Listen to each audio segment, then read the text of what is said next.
I was doing a nightclub in Oakland 16 years ago, and this is the first time that the trans community ever got mad at me that I knew about. And I was nobody. I just quit Chappelle's show. It was like a nothing hole-in-the-wall club, and I was doing some transgender jokes in Oakland. It was 16 years ago. My pronoun game was not as nice as it is today.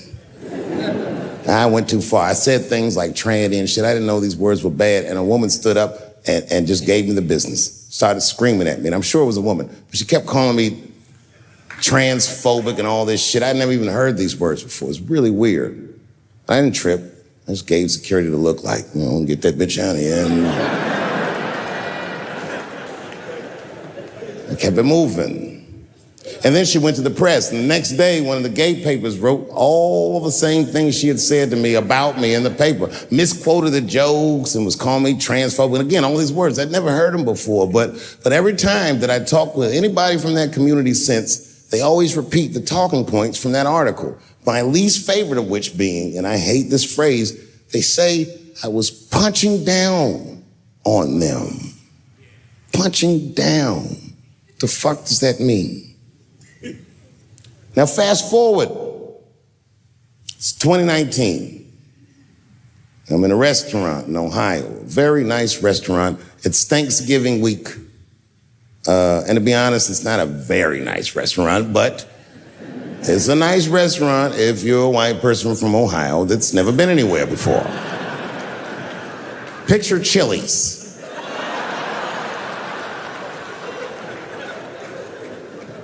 I'm sitting at the bar, I'm having a drink by myself, and the only other person in the bar is a woman, a couple stools down, and she was alone, and she was older, and that made me feel sad because it was the holidays. So I told the bartender, send that woman a drink on me. She's trying to spread the cheer, and I wish I didn't. This woman wanted to talk. She wasn't mean, she was nice, but she just wanted to talk about shit that, you know what I mean, the nigga that's trying to get drunk don't want to hear about this bitch remodeling her bathroom, and I'm sitting there trying to be polite. Oh, subway towels, word. But then she hits a lick, piqued my interest. She says, my daughter is coming home for the holidays. Oh, that's great news. I'm glad you're not going to be alone. And then she goes on and on about how great her daughter is. I guess her daughter got a new agent, and she's out in Hollywood, she's in movies and on television and all this stuff. And as she's telling me this, I'm thinking, this woman is so sweet. She probably doesn't even know who I am or what I do for a living. Because I know what your daughter's out in Hollywood doing.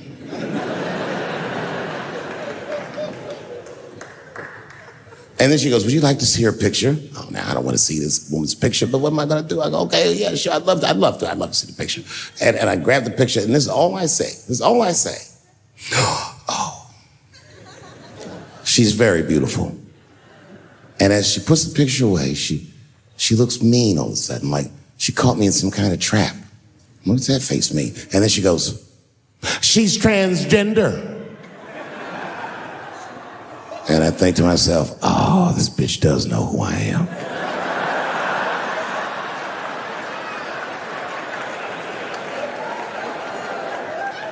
I really resented that trap because that trap doesn't let me be honest. If I was honest, I wouldn't fall for it. I just looked at the picture like, ooh, look at that big chiseled jawline, that big thick Joe Rogan neck. Is that a dude? Is your daughter a man? Can't say that shit. It's really annoying. Fast forward, now it's a couple days later. It's the Wednesday. For the Thursday, that's Thanksgiving, and I'm in a totally different bar. And this bar, trust me, it's not a nice place. It's foul. It's one of those bars where the top shelf should be under the sink. This is where the poor whites drink, the tiki torch whites.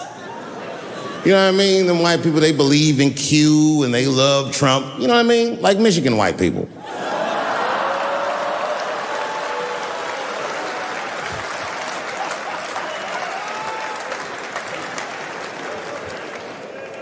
I remember I was at this bar one time. This is that kind of bar it is. I was in there one time, I was fucked up. And turn around to everybody in the bar, I go, hey, everybody, I'm gonna buy everyone in the bar around the drinks. And all the motherfuckers like, hoorah! And the bartender knew I was drunk, so she pulled me aside. Miss Chappelle, are you sure about that? That's going to be $16.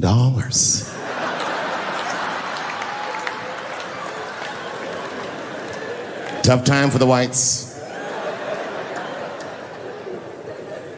And this was a holiday weekend, you know what I mean? These motherfuckers was having a rootin' tootin' time. They was in there partying, making all them noises. Woo! Ow! Yow! You know all them noises white people make before lynching? They was doing all that shit.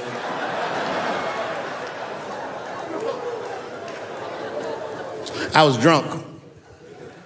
I looked over my shoulder. I thought I was tripping. I guess who was in the bar? I thought I was seeing things. I looked across the room and I saw the trans bitch from the picture.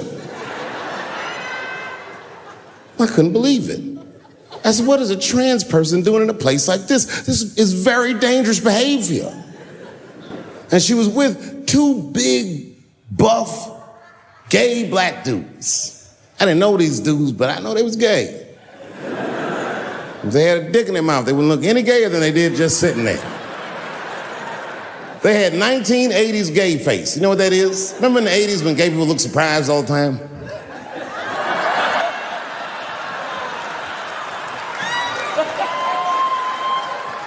Close your mouth, nigga. What's surprising? You know what I mean? But they was huge. They looked like Juicy Smouillet's trainers.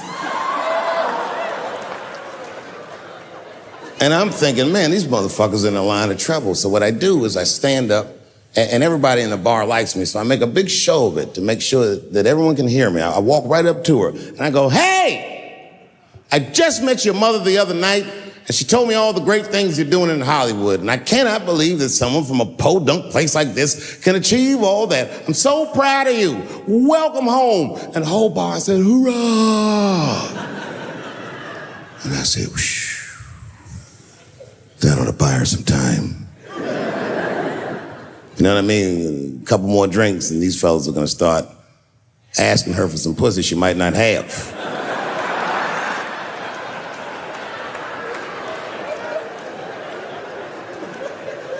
And she was very gracious. She said, thank you so much. And we shook hands. And as she was shaking my hand, her face turned mean like her mom's. And she said, do you mind not punching down on my people? Oh, I don't like that. Normally I would have let it go, but I was drunk. I said, what might you mean, bitch? I was careful to call her a bitch because I didn't want to blow her cover. Turns out she wasn't hiding. She was loud, she was proud. She let me have it in front of everybody. Screaming at me, all the talking points from that article. You transphobic, this and that. Kept clapping her hands in my face. Let me tell you something. I said, where you learned this from? Black bitches kept doing, let me tell you something, honey. So annoying. She kept calling transgenders her people. Isn't that weird? My people this, my people that. I said, what do you mean your people? Was y'all kidnapped in Transylvania and brought here as slaves?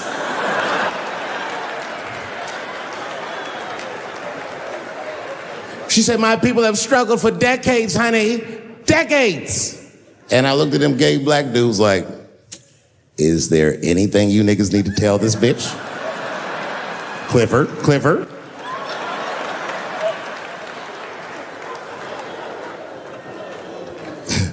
I'm exaggerating. She's actually a very nice person, and I'm cool with her now, but boy, that shit got on my nerves. And it got on my nerves because whenever someone says that to me, I know they've never seen me for themselves. They just repeat what they've heard. Any of you who have ever watched me know that I have never had a problem with transgender people. If you listen to what I'm saying, clearly, my problem has always been with white people.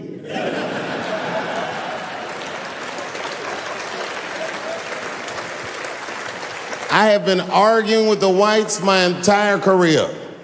And just when I thought I had you guys on the ropes, you changed all the rules. Oh, yeah? Yeah, motherfucker. Well, I'm a girl now, nigger, and you must treat me as such. call me a girl, nigger. It's annoying as fuck. No. Go back tonight after the show. Watch every special I did on Netflix. Listen to everything I ever said about that community. I'll go through them. I said, how much do I have to participate in your self-image? I said, you shouldn't discuss this in front of black people. I said, I know niggas in Brooklyn that wear high heels just to feel safe. I asked you, why is it easier for Bruce Jenner to change his gender than it is for Cassius Clay to change his name?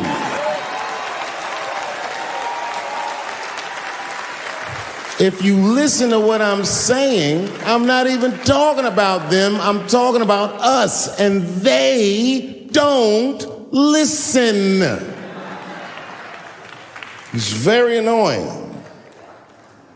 And they've canceled people that are more powerful than me. They canceled J.K. Rowling. My God, J.K. Rowling wrote all the Harry Potter books by herself. She sold so many books, the Bible worries about her. And they canceled her because she said in an interview, and this is not exactly what she said, but effectually, she said gender was a fact. And then the trans community got mad as shit. They started calling her a TERF. I didn't even know what the fuck that was. But I know that trans people make up words to win arguments. So I looked it up. TERF is an acronym. Stands for Trans Exclusionary Radical Feminists. This is a real thing. This is a group of women that hate transgender. They don't hate transgender women, but they look at trans women the way we blacks might look at blackface. It offends them. Like, ooh, this bitch is doing an impression of me.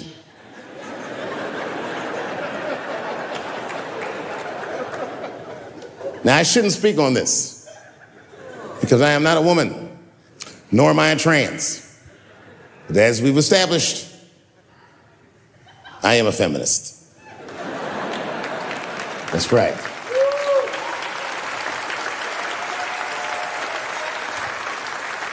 I'm Team TERF. I agree, man. Gender is a fact. You have to look at it from a woman's perspective. Look at it like this. Caitlyn Jenner, whom I've met, wonderful person. Caitlyn Jenner was voted Woman of the Year. Her first year as a woman. Ain't that something? Beat every bitch in Detroit, she's better than all of you. Never even had a period. Ain't that something? Oh, I'd be mad as shit if I was a woman. I'd be mad if I was me. If I was in a BET Awards sitting there and they're like, and the winner for Nigger of the Year, Eminem, my man.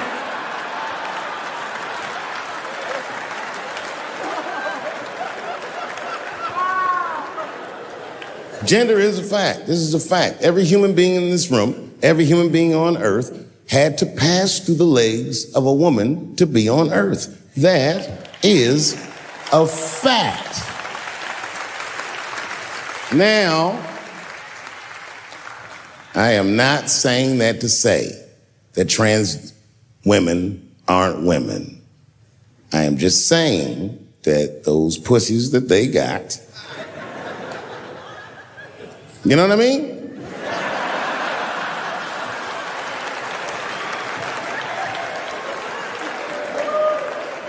I'm not saying it's not pussy, but that's like beyond pussy or impossible pussy. You know what I mean? It tastes like pussy, but that's not quite what it is it?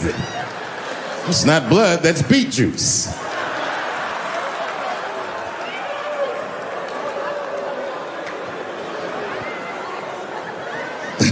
Oh, buddy, I'm in trouble now. And right before that time, my father had died. He never lived to see me do it. And when he died, I was inconsolable. I thought I'd never smile or laugh again. And the only thing that got me out of that space was a comedian friend of mine, the late, great Norm Macdonald. That's right. Shout out to Norm. And what Norm did, which I'll never forget, is he knew that I was the biggest Jim Carrey fan in the world. Now, I'm not going to go all into it, but Jim Carrey is talented in a way that you can't practice or rehearse. What a God-given talent. I was fascinated with him. And Norm knew that. And he called me up and he goes, Dave, he says, I'm doing a movie with Jim Carrey. Do you want to meet him? And I said, fuck, yes, I do.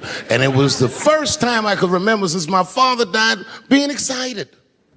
And the movie was called Man on the Moon. I didn't know any of this. And in this movie, Jim Carrey was playing another comedian I admired, the late, great Andy Kaufman. Yes, and Jim Carrey was so immersed in that role that from the moment he woke up to the time he went to bed at night, he would live his life as Andy Kaufman. I didn't know that. When they said cut, this nigga was still Andy Kaufman. So much so that everybody on the crew called him Andy. I didn't know any of that. I just went there to meet him, and when he walked into the room where we were supposed to meet, I screamed, Jim Carrey! And everyone said, no! Call him Andy. And I didn't understand. And then he came over and he was acting weird. I didn't know he was acting like Andy Kaufman. Just like, hey, how you doing? And I was like, hello. Andy? Now, in hindsight, how fucking lucky am I that I got to see one of the greatest artists of my time immersed in one of his most challenging processes ever. Very lucky to have seen that. But as it was happening, I was very disappointed. Because I wanted to meet Jim Carrey, and I had to pretend this nigga was Andy Kaufman all afternoon. And he was clearly Jim Carrey. I could look at him and I could see he was Jim Carrey. Anyway, I say all that to say, when I see a fellow dreamer, I give them my utmost respect. Even if I don't understand what their dream is. I know a dreamer when I see one. And I've met many powerful dreamers in my life. None more powerful than a man who calls himself Little Nas X. I met this nigga at a party. I had no idea who he was. But the minute he walked in that party, I knew I was in his dream. Everybody in the party was another dreamer. Everyone was famous, but when that nigga walked in, he was dressed like C-3PO. He was shining.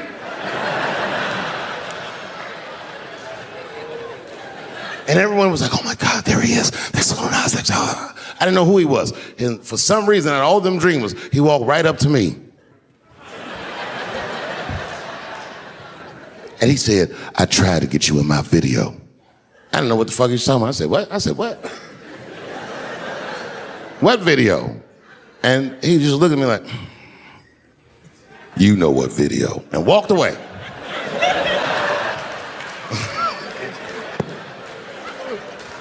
You know what it reminded me of? It reminded me of when we was in grade school. Remember in grade school, the teacher would ask everybody what they want to be? Timmy, what do you want to be when you grow up?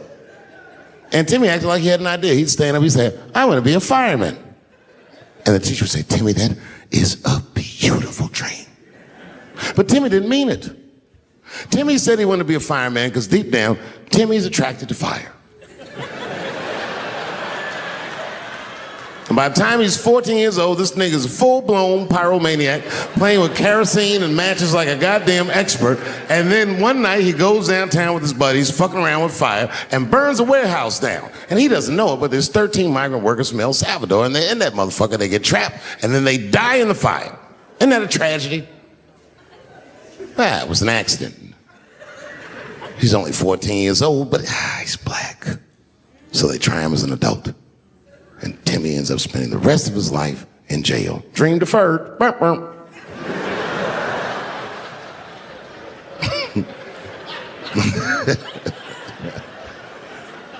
What about you, Billy? Billy, what do you want to be when you grow up? And Billy stands up and he says, I want to be president of the United States. And the teacher says, oh my God, Billy, that is a wonderful dream. And Billy means that shit. Billy does everything right. That motherfucker gets his grades up. He joins student government. He even does extracurricular activities like show choir just to make his resume look good. He's on track to be president, but junior year he wipes When he's 16, he gets his girlfriend pregnant and has to drop out of high school to make ends meet. But lucky for him, the local Walmart's hiring. By the time he's 20 years old, this motherfucker makes assistant manager at Walmart. He's the youngest one in the district. He says, oh my God, if I can keep this up for 4 more years, I could be a manager. And if I can keep this up for 6 more years after that, I could even be a regional manager and have as many as 3 Walmarts under my control. And he's a big picture guy. He sees where this path is going, so he kills himself.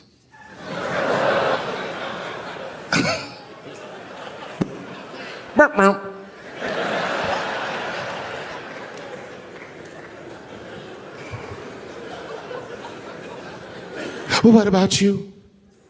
What do you want to be when you grow up? I don't want to say, because I don't want the other kids to laugh at me. Who cares if they laugh? Your dream is yours. Own your dream so they can come true. Say it loud and proud. What do you want to be when you grow up? Little Nas X. And that nigga stood up in front of the whole class. I want to be the gayest nigga that ever lived. I want to do a music video and slide down a stripper pole all the way to the depths of hell and suck the devil's dick at 10 o'clock on BET while all the kids are awake and can see me. Shockingly, that was the only dream that worked out.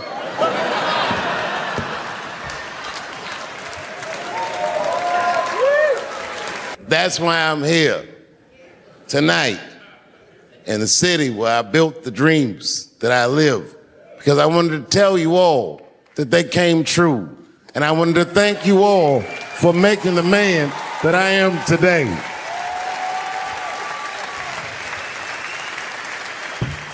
Yes, I am living a very powerful dream. Every time I come to this city and I stand in front of you, I realize that, my God, man, this is not my dream at all. It's yours. And I am honored to be in it. Thank you very much, Washington, D.C. But if I do, I hope it's in California. Because as soon as the judge sentences me, I'll be like, Your Honor, before you sentence me, I just want the court to know I identify as a woman. Send me to women's jail. And as soon as I get in there, you know what I'm gonna be doing? Give me a fruit cocktail, bitch, before I knock your motherfucking teeth out. I'm a girl just like you, bitch. Come over here and suck this girl dick I got. Don't make me explain myself. I'm a girl.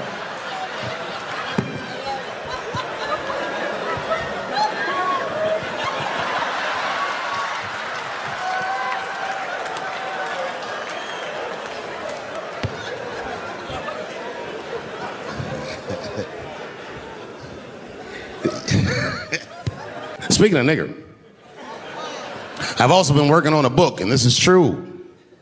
I'm rewriting the American classic, Huckleberry Finn, from Nigger Jim's perspective. It's called The Adventures of Nigger Jim. That's how the book starts. Huckleberry Finn walks up to him and goes, so you're Nigger Jim. And he's like, yo, I just said Jim. What's your name, little buddy? Huckleberry Finn's my name. What? Huckleberry? That's your real name? God-given. You know what? Just call me Nigger Jim. It's fine. I don't care if you are black or white or whatever. If you ever meet a white person named Huckleberry, he has less money than you. That is the white, trashiest name I've ever heard in my fucking life. If you have a name like Huckleberry, you're doomed to fail. If I was in court and my lawyer came up and was like, I am your attorney, Huckleberry Finn, I'd be like, uh-oh, I'm going to jail. Do you know this strip club in D.C. called Camelot? Is that still open? Yes. Well, I know what I'm doing after the show. I gotta tell you, the other day my wife called me creepy. You know, I frequent strip clubs. I don't want, it's something I like to do. And my wife said I was creepy because I go to strip clubs by myself. Is that creepy? I think that's better than going with the fellas. That's creepy to me. Hey, y'all, let's all go to the strip club and get our dicks hard together as a group of friends. Drive home in a quiet car and not talk about any of the things we've seen or done.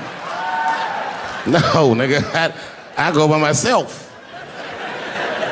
But my wife doesn't understand why I go to the strip club. It has nothing to do with sex, you understand? I need a pinch of sexual energy in a room to relax, but it's more about being out. I like the music.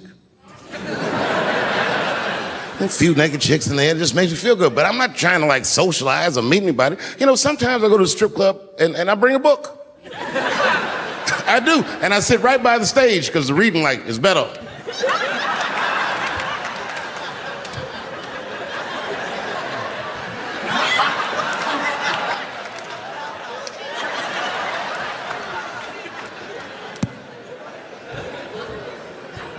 One time I went to a strip club, and this is weird. I don't know why. The stripper, for some reason, told me her real name. I know, so I left. She didn't understand. She was like, "Where are you going?" I was like, "Good night, Deborah."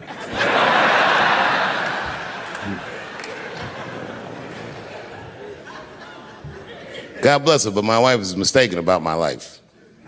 She told me the guy that I've seen do this, where he just quit something that was popular when you're at the very top of it.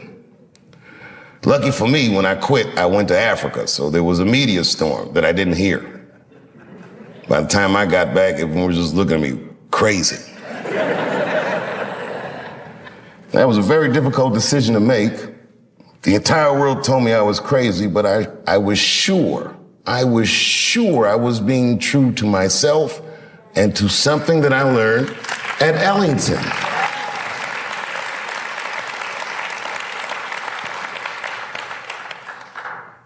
I'm one of those comedians that thought of himself as an artist. I was enamored by what the genre could do.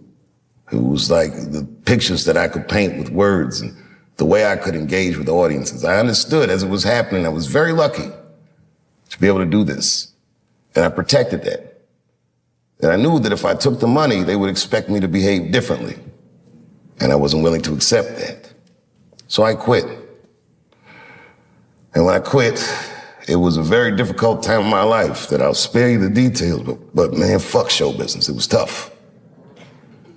And then one day I was in Panama City, Panama, and I was at a hotel, and I looked at the lobby. There was a painting of Abraham Lincoln. And I would look closer. It wasn't a painting. It was all pennies, just pennies, on a black canvas arranged into the face of Abraham Lincoln.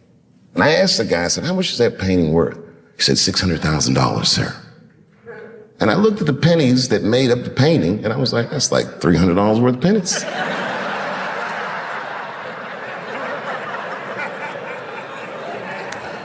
A light bulb went in my head. I realized the value of art. Some of the biggest wars and crimes and scandals in history were financed through the theft of art. Art is a powerful commodity. An artist, if you're good at it, should never behave as a commodity. That's a tough one.